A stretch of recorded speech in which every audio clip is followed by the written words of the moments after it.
relatif ya. Jadi semua tergantung kebutuhan kita. Kalau kebutuhan kita adalah fungsi, tidak perlu modifikasi, malah itu pasanglah aksesoris yang memang mendukung fungsi kita. Misalnya, wah saya di bangku belakang ini kurang nih tempat penyimpanannya nih.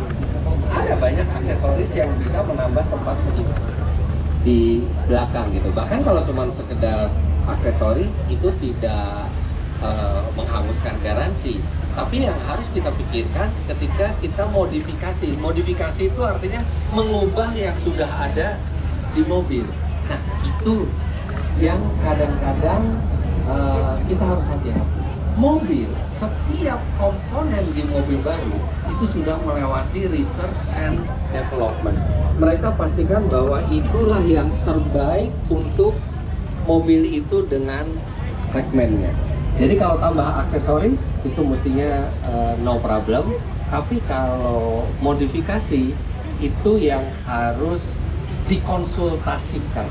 Konsultasikan bukan hanya ke modifikatornya, tapi juga sebaiknya ke bengkel resmi dari mobil tersebut, gitu ya. Karena seperti saya bilang, modifikasi nggak ada batasnya, tergantung niat dan waktu kita, iya. Jadi ya karena nggak ada batasnya, kitalah yang harus menentukan batasnya seberapa dan hati-hati. Saya punya banyak kasus mobil dimodifikasi ekstrim. Jadi bukan hanya bannya, tapi juga remnya, body kit, bahkan sampai ada yang rela motong sedikit bodinya supaya bagus gitu body kitnya. Kemudian mesinnya dinaikin tenaganya. Akhirnya yang bisa menikmati mobil itu cuma dia. Pada saat dia menjual lagi mobil itu, mobil yang harga jualnya paling tinggi adalah mobil dalam keadaan standar. Ya nggak? Kalau kita mau beli mobil bekas, pasti kita carinya yang standar. Begitu, ini sama-sama Xenia nih. Yang satu Xenia full standar, yang satu Xenia sudah full modifikasi. Harganya sama, pilih yang mana? Pilih yang standar pasti, karena kita nggak tahu ngerjain modifikasinya seperti apa gitu. Jadi cermatlah dalam modifikasi. Semua tergantung kita, tapi semua yang kita pasang di mobil pasti ada dampak positifnya, pasti ada dampak negatifnya. Dan satu lagi ya, nah mestinya Mas Andi bicara tuh soal itu. Ketika kita memodifikasi mobil, mungkin kita mesti jaga juga agar ketika kita memodifikasi ini tidak terlalu berlebihan. Karena modifikasi yang terlalu berlebihan ya, itu bisa membuat asuransi kita untuk tidak cover. Gitu. Jadi katakan kita lihat teman-teman yang modifikasi di sana, wah keren tuh kan, tuh, bannya gede, diceperin dan segala macam. Nah itu ketika tidak dikoordinasikan dengan asuransinya, asuransi berhak untuk tidak melakukan membayarkan klaimnya, untuk tidak cover terhadap itu. Nah itu juga mesti diperhitungkan sih. Gitu. Saya tambahin satu lagi, saya punya tips kalau mau emang udah saya jiwanya nih modifikasi gitu, harus modifikasi gitu. Semangat Modifikasilah yang bisa dibalikin ke standarnya secara mudah. Contohnya Mas? Apa? Contohnya?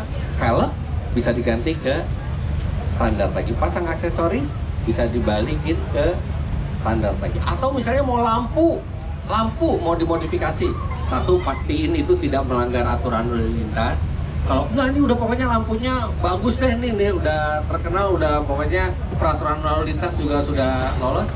Ganti aja sebatok-batoknya. Nanti begitu mau dijual, lepas semua modifikasinya, kasih batok standar lagi, mobil jadi standar, malah yang ini bisa dijual ke orang lain. Itu tips dari saya. Modifikasi mobil yang itu bisa dibalikin lagi ke standarnya. Standarnya. Mungkin Mas Andi mau nambahin batasannya apa sih? Ceper bisa nggak sih? Dari asuransi ya? Iya betul. Mungkin nanti Pak Fitra bisa nambahin juga. Masalah modifikasi ini, ada beberapa modifikasi yang menyebabkan kebakaran. Karena part yang tidak standar, kemudian pakai aki yang tidak sesuai dengan aki aslinya, dia bisa memicu kebakaran yang itu tidak di-cover oleh asuransi. Nah, bagaimana kalau ingin memodifikasi?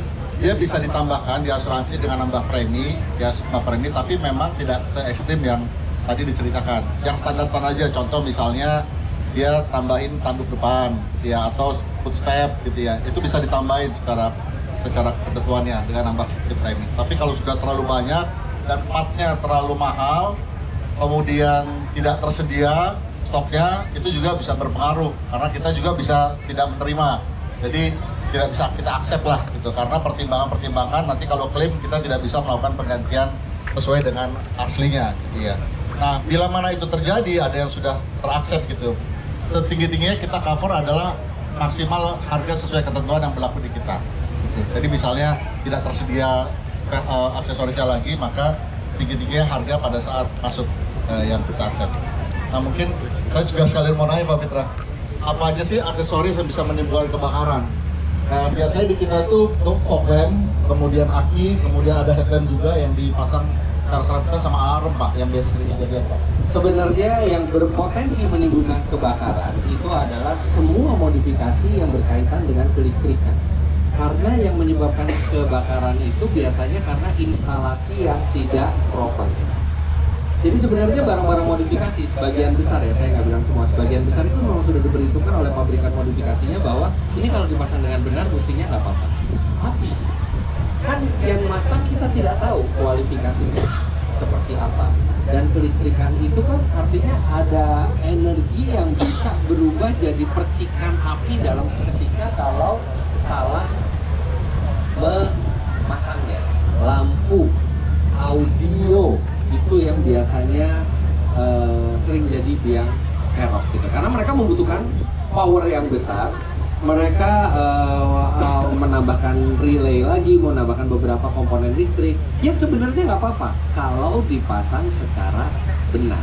Nah, masalahnya kita tahu nggak mereka masangnya benar atau enggak, karena kita juga bukan ahli kelistrikan. Nah, itulah yang bisa jadi risiko. Tapi saya ngerti kalau keinginan modifikasi itu besar, apalagi kalau masuk klub. Betul. Pak, kamu mau ngapain belanja buat modifikasi?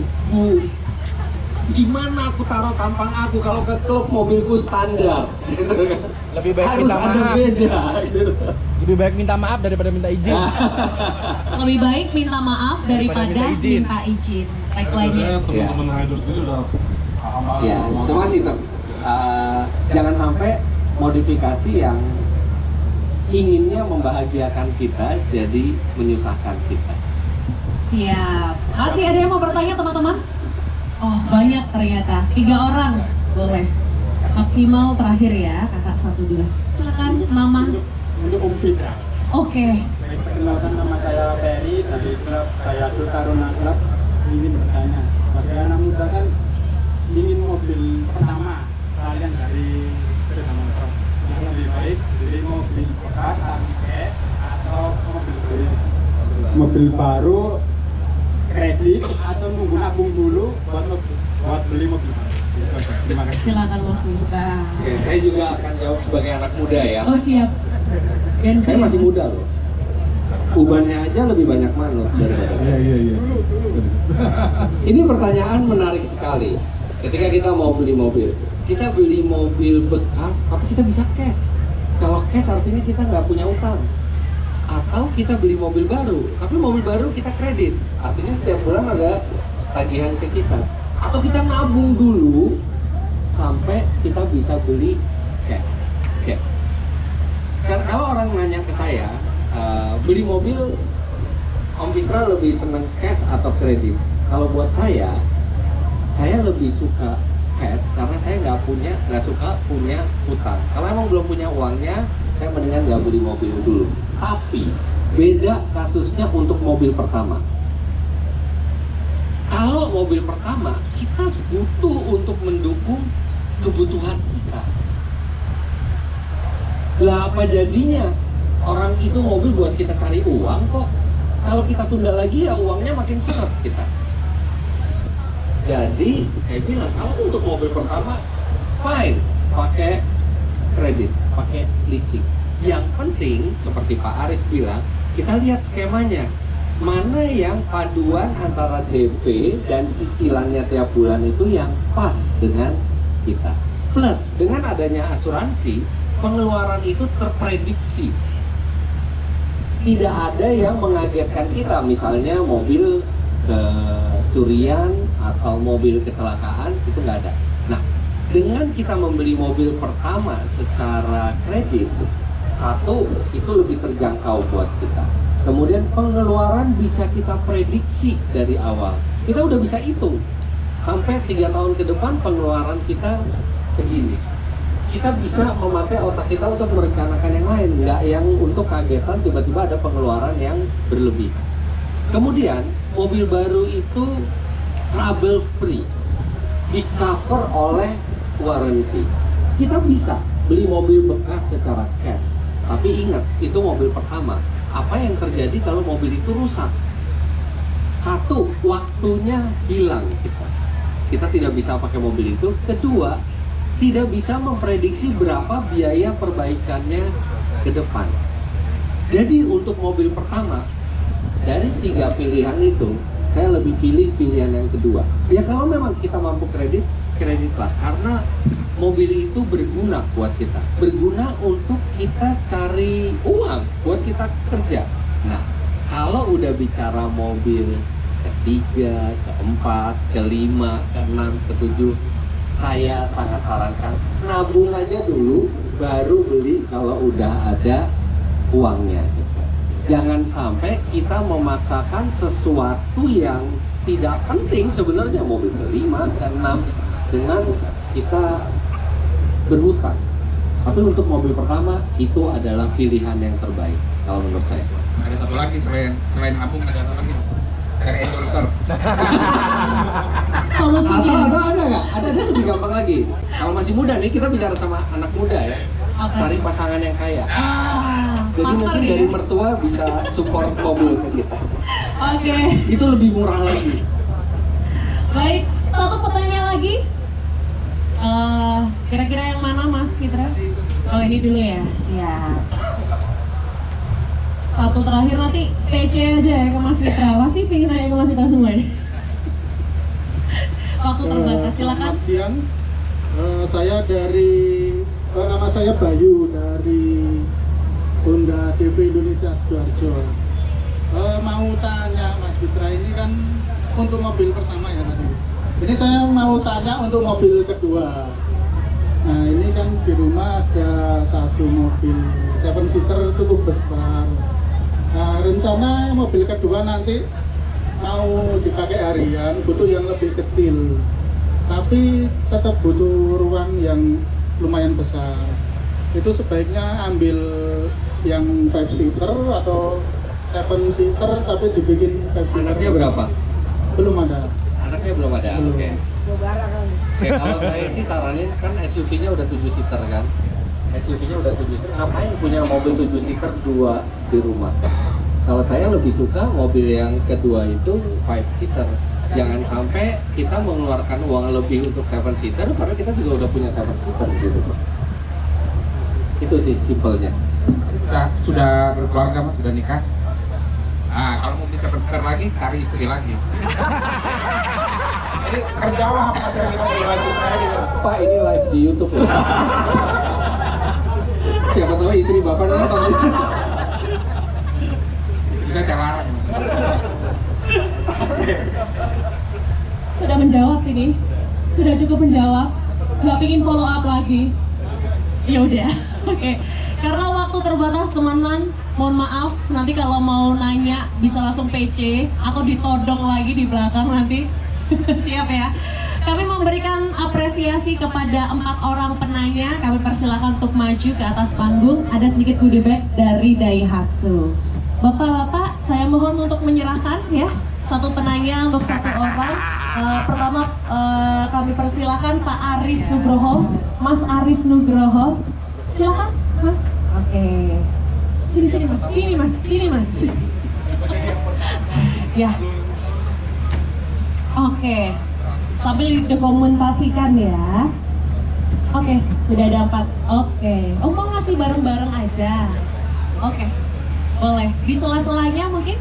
Dibantu di sela-selanya? Di sebelah sini? Oke. Oke. Di sebelah sini, Mas. Oke. Baik. Inilah apresiasi dari Daihatsu untuk teman-teman komunitas di Surabaya maupun Sidoarjo. boleh dibantu diberikan Pak Aris, Mas Fitra, Mas Manut, Mas Andi untuk penanya yang excited hari ini. Semangat pagi. Pagi. Oke, sambil lihat kamera kayaknya ya. Semangat pagi. Boleh dong tepuk tangan untuk Daihatsu. Terima kasih teman-teman penanya. Oke, oh selfie dulu, mumpung di atas panggung ya. Oh. Baik, terima kasih teman-teman komunitas. Oke, kami persilakan narasumber untuk foto bersama. Oke, teman-teman media mau dibantu dokumentasikan. Oke, 1, 2, 3. Selanjutnya semangat, tangannya dikepalkan. 1, 2, 3. Oke, mohon izin narasumber mundur sedikit, diperlihatkan Daihatsu Kumpul Sahabat Sidoarjo. Dalam hitungan 1, 2, 3. Sekali lagi dengan semangat. 1, 2, 3. Dan teman-teman, berakhirlah sudah talk show Daihatsu Kumpul Sahabat Sidoarjo 2024. Sekali lagi kami ucapkan terima kasih kepada narasumber yang luar biasa. Ada Mas Aris Nugroho, Mas Fitra Eri, Mas Manut, Mas Andi Victory. Teman-teman komunitas, boleh maju kita foto bersama. Oh, bikin konten dulu. Merapat. Merapat. Saya boleh ikut, Mas. Ikut dikit boleh. Oke, 1, 2, 3. Mau video soalnya Mas? Video boleh? Oh, oke. Makasih Om. Di talk show Daihatsu Kumpul Sahabat Sidoarjo tahun 2024, saya Adinda Putri mewakili rekan-rekan Daihatsu pamit undur diri. Selamat siang, wassalamualaikum warahmatullahi wabarakatuh.